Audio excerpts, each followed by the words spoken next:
supplemental literature. And we mentioned David Ellerman, or I mentioned David Ellerman a number of times, and he will again appear tomorrow in the lecture where I discuss I think his book Neo-Abolitionism, which just appeared this year. And this actually is a book of his that was published, I think, in 1990, if I'm not mistaken.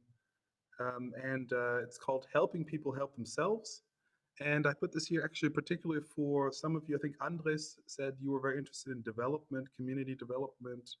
I think John also mentioned similar things. So this is a book basically on how to do and how not to do international aid and development assistance. So he has three do's and two don'ts. It's a very long book, so this is just a very basic concept, sort of underlying the book. So he says the first do is to start from where the doers are. I guess you could say this is quite self-evident, but again, looking at the World Bank, which is his case study, and looking at a lot of the other development institutions in the world, they don't start from where the doers are. They start from Washington or Paris or wherever these organizations are located.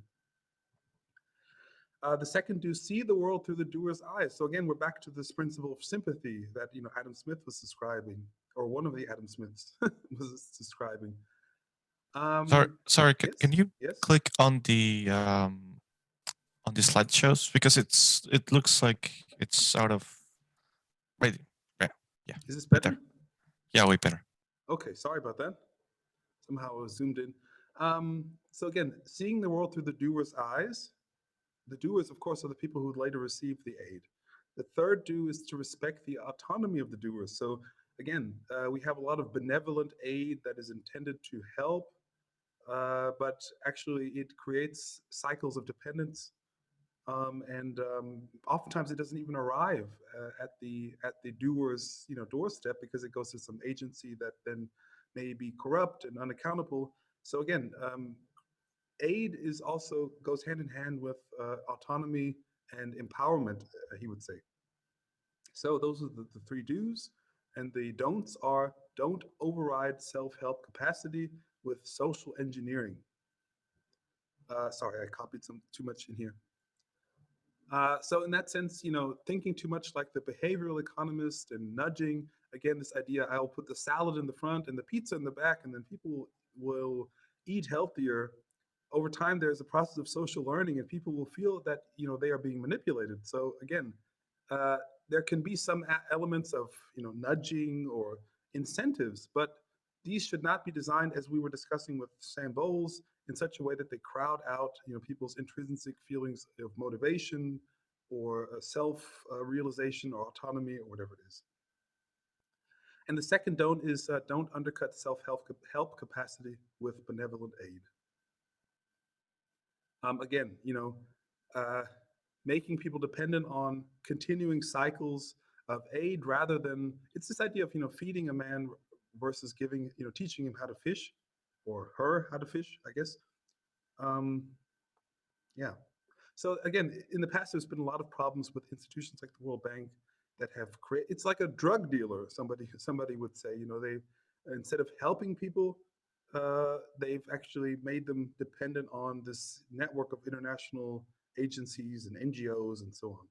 So you can see this in Africa, Latin America, even parts of East Asia. So that was that. Second thing I mentioned in the literature, in the supplementary literature, is a chapter from David Harvey's book. It's a companion to Marx's Capital. And I thought there was some interesting discussions on the relationship of cooperation and capitalism. So here's some quotes. He says, cooperation and well-organized divisions of labor are wonderful human capacities that add to our collective powers. And his opinion is that socialism and communism will presumably have great need of them. So he says, actually, again, these things that exist today, that exist in this system or this order that we have today, will continue to exist in whatever future system that develops or that arises. So he says the difference between cooperation in capitalist systems and one of worker ownership would be that in the current system, cooperation in the firm and elsewhere is secondary to surplus value production.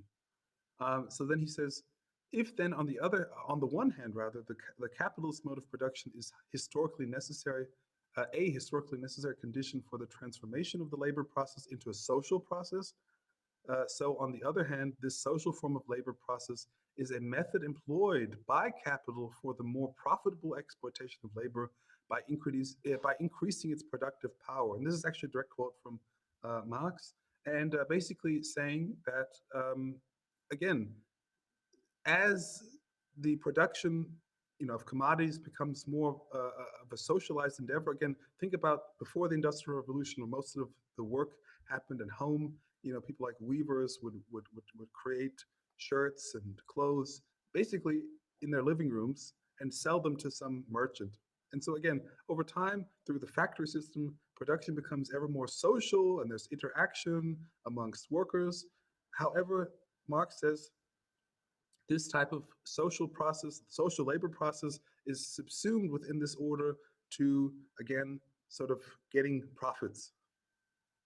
And so Harvey says it is no mere wage laborer that arises from this relation as an individual, because the working class is stratified according to both the status and the differential financial reward attached to the different functions required to constitute the despotism of a cooperative apparatus dedicated solely to the production of surplus value. So that's very purple prose, as you say, fancy writing. And so basically saying this is what creates the working class as a class. It's this common experience of, so to speak, being used in this production process in this way. And then he says basically that de-skilling is exactly a result of this use of cooperation. And again, it makes labor cheaper, but it also devalues the individual laborer because you do simpler and simpler tasks. And you only have to think about these Charlie Chaplin films like Modern Times, where he's at the assembly line, just doing the same motion again and again and again. Again, making labor cheaper because everybody can do it. You can replace somebody, but also, again, the individual laborer loses their value. So that's it.